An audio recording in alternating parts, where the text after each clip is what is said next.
আসসালামু আলাইকুম সবাইকে, শুভ সকাল। আশা করি সবাই ভালো আছেন। আমরাও আলহামদুলিল্লাহ আল্লাহর অশেষ রহমতে ভালো আছি। আজকে একটা সুন্দর দিন সকালবেলা উঠে দেখতে পেলাম। মানে ভোর রাতে কিন্তু অনেক বৃষ্টি হয়েছিল, ছিটা ছিটা। তো বৃষ্টিটা দেখেন কি পরিমাণ বৃষ্টি ছিল হঠাৎ করে।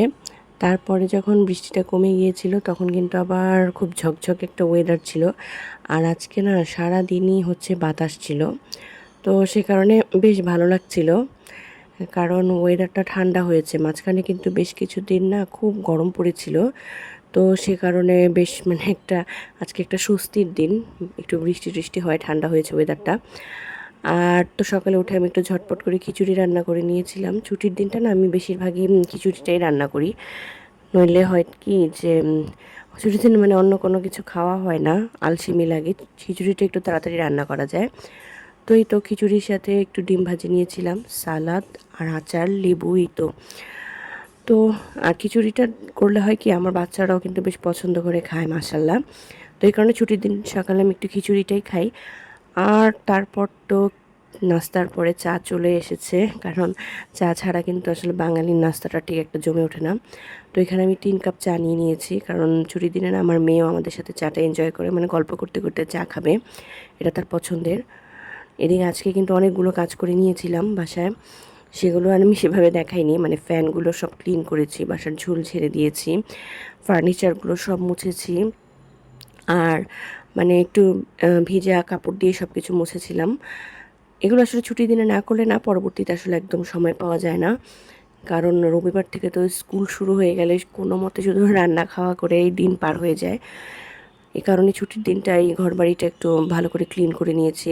আর মানে ঢাকা শহরে না ধুলার অভাব নেই। আপনি দেখবেন একদিন যদি ফার্নিচার মুছেন, মানে পরের 2 দিনের মধ্যেই দেখবেন একদম ঘরবাড়ি ধুলা দিয়ে ভরে যায়।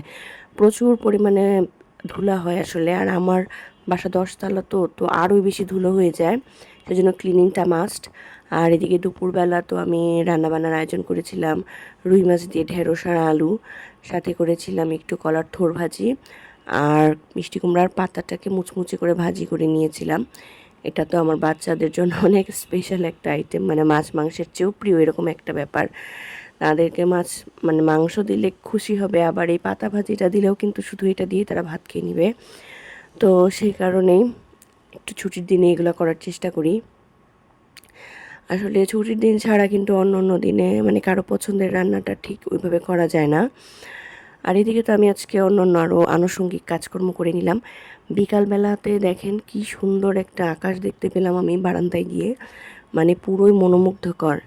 মানে যেটাকে বলে একদম বর্ষাকালের আকাশ, পুরোপুরি সেরকম একটা ভিউ দেখতে পেলাম বিকালবেলা। সারাদিন আর বৃষ্টিটা তেমন ছিল না, কিন্তু প্রচণ্ড পরিমাণে বাতাস ছিল গতকাল, মানে একদম ঝড়ের মতন একটা অবস্থা। উপর থেকে এত সুন্দর একটা আকাশ দেখতেই আর কি মনটা ভরে যাচ্ছিল। কীরকম ব্লুইশ না, পুরোই বর্ষাকালের একটা আবহাওয়া। আর এই বছরটা কিন্তু আল্লাহর রহমতে বর্ষাকালটা মানে একদম বর্ষাকালের মতোই ছিল। কিছুক্ষণ পর পর মেঘ, বৃষ্টি, রোদ, মানে কোনো বছর এতটা বৃষ্টি দেখিনি অনেক দিন ধরে। এবছর আল্লাহর রহমত হয়েছে, অনেক বৃষ্টি হয়েছে। আকাশটা দেখতে দেখতে না পুরোই মানে হারিয়ে যাচ্ছিলাম ছোটোবেলার স্মৃতিতে। ছোটোবেলায় বৃষ্টি হলে ঘরবন্দি থেকে আমি আর আমার ভাই বোনরা এভাবে খেলা করতাম, আকাশ দেখতাম। তো আমার বাচ্চারাও আমার সাথে এসে দাঁড়িয়ে দেখছিল, আর মানে এত সুন্দর কালার দেখে ওরা খুব অবাক হয়ে গেল। আর এদিকে সন্ধ্যায় না আজকে আমি কোনো ভারী নাস্তা করব না, একদম সিম্পলের মধ্যেই রাখবো।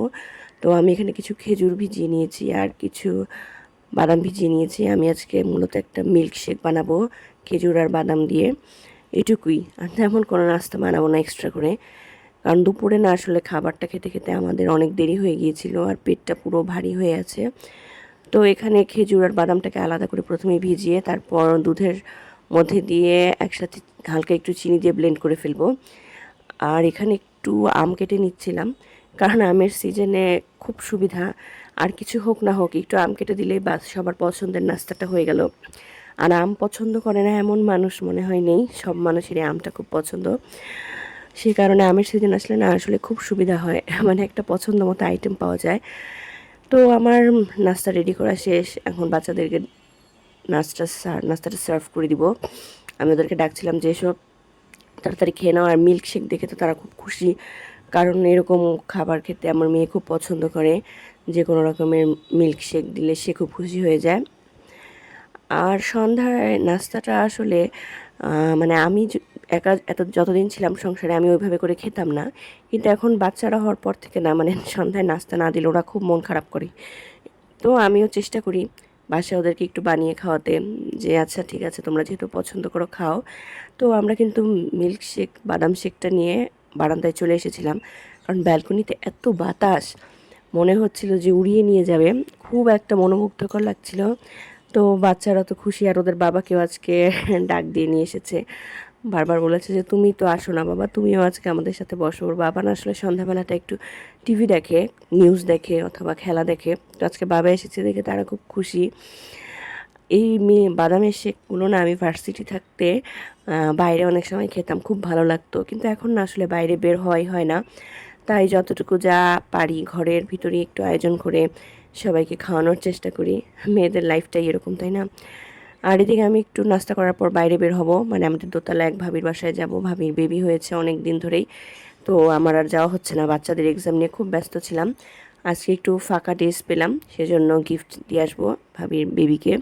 তো সেই কারণে সবাই একটু বের হয়ে গেলাম। আর দেখেন বের হয়ে আমার ছেলে কি দুষ্টুমিটাই করছে পাশের ভাবির ছেলের সাথে।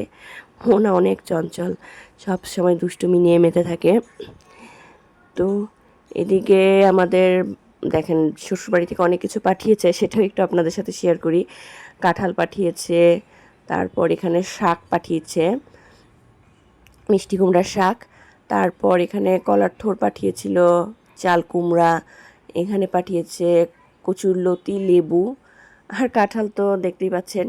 তারপরে কিন্তু আরও অনেক কিছু পাঠিয়েছিল, দুধ পাঠিয়েছিল 1 বোতল, তারপর এখানে অনেকগুলো কচু শাক পাঠিয়েছিল। আজকের ভ্লগটা এ পর্যন্তই, ভালো থাকবেন সবাই।